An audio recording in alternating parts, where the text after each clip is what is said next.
board, getting people on board. Good morning. Good morning, everybody. Hello, I'm Catherine from the Sewing Studio Fabric Superstore in the Sewing Studio at Lady Lake. Can't wait to talk to you guys today. I am personally not the best sewer. I have a theater background, but I was a director who liked to hang out in costume shops, so I wasn't being trained per se to do this for a living. So I love it when I find little hacks and little tricks and things that I can use to make my sewing look a little bit better. Well, maybe a lot better. And I stumbled across this really cool technique for making narrow rolled hems. So first of all, when you have a narrow rolled hem, usually you're going to be able to use a foot on your machine and go about making your hem that way. So from the raw edge of your fabric, you are actually turning your fabric once and then turning it again. So you end up with a rolled hem. This is a technique that lets you do it without having to run it through your foot and turn and curve as you go. So this is a really cool thing that I think is going to be very helpful for a lot of people. So let me just start with the fact that we're using a product called BanRoll. Like ban that book, hey, let's go on a roll. BanRoll. Not something you would hear every day or even use every day.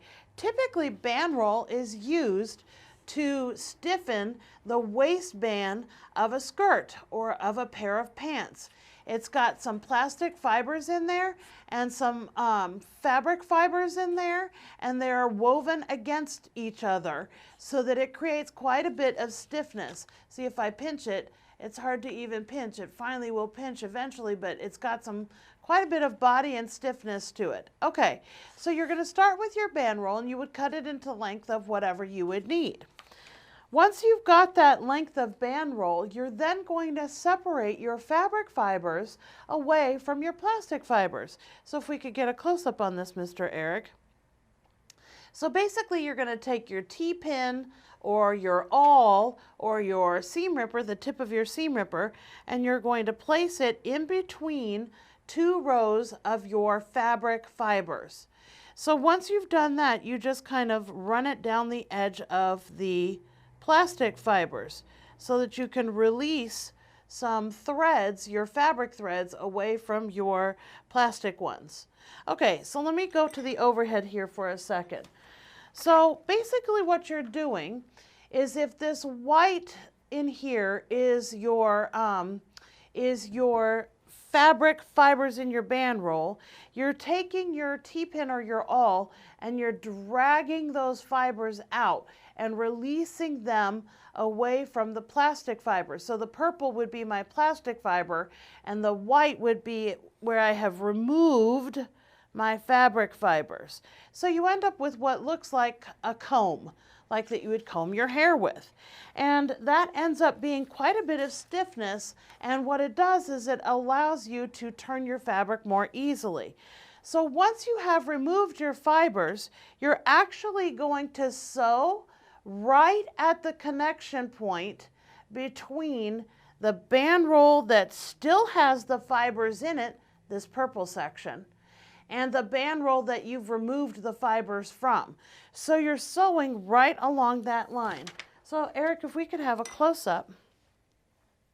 I've got this piece going and I've done it with chiffon. Again, chiffon is a fabric that not a lot of people like to use because it's a little bit tricky.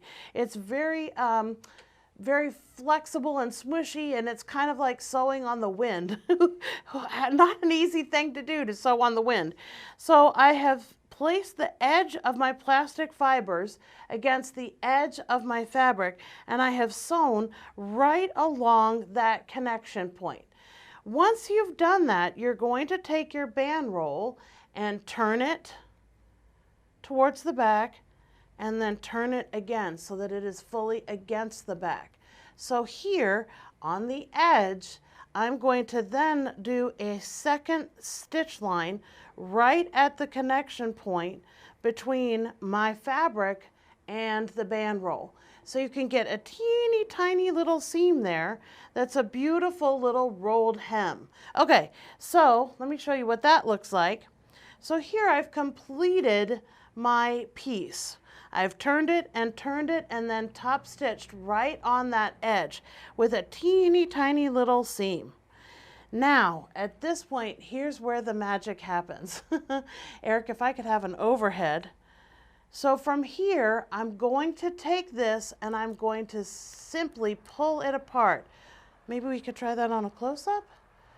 So basically, I'm just taking my fabric and pulling it away from the BanRoll. And I am left with a perfect little seam. Let me do that one more time. So again, I've got my fabric and my BanRoll, and I'm basically just going to take a hold of my fabric and pull it out of the BanRoll so that I'm left with this teeny tiny little rolled hem. So that's really cool and all. However, it gets even better than that. So one thing to think about is what's your right side and what's your wrong side. You want to make sure that you're placing your BanRoll to where you're not spun out on the wrong side of your fabric. This is what I started practicing with, and obviously I have my light sides of my denim rolled up as opposed to my dark sides rolled down. So there's that. But the cool thing about the BanRoll is that you can do it at nearly any distance. If we could get a close-up on that, Mr. Eric.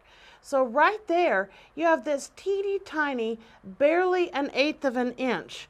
And that was the first one that I laid against the chiffon. Here you can see it's a little bit thicker than the first one.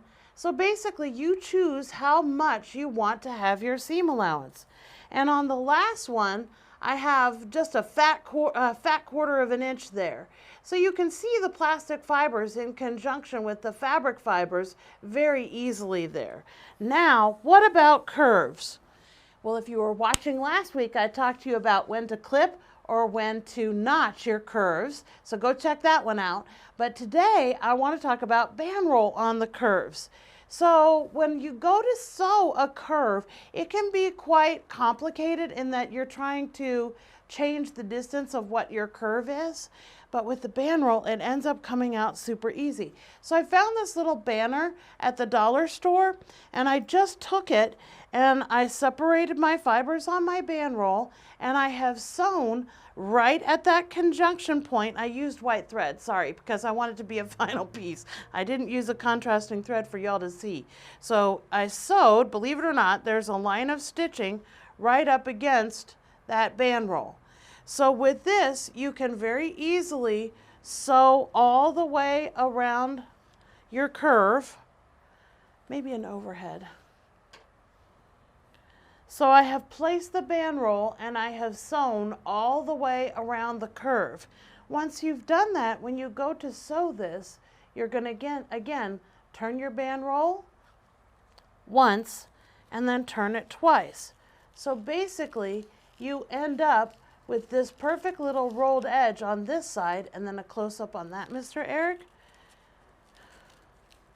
And then you're rolling it to the back there so that your final seam is going to go right along the edge of that red, and you will pull the BanRoll out. Now, when I cut this one, I actually didn't have quite enough BanRoll to do the whole thing. But that's okay because I had a little piece left over, so I just butted them right up against each other. In quilting, you would call that chain piecing. So I basically put that piece right up against it, and I went from the one that I was sewing right on into and continued on with my new piece. And even there, when I turn it once and then turn it again, I still end up with a nice, perfect little edge on that. So that is how you use BanRoll to achieve your perfect little narrow rolled hem. So thank you so much for watching, everybody. I hope you enjoyed this cool little trick to get you going. If you have any questions, give us a call here at the Sewing Studio Fabric Superstore in Maitland, or give us a call at the Sewing Studio at Lady Lake. Thanks, everyone. Bye.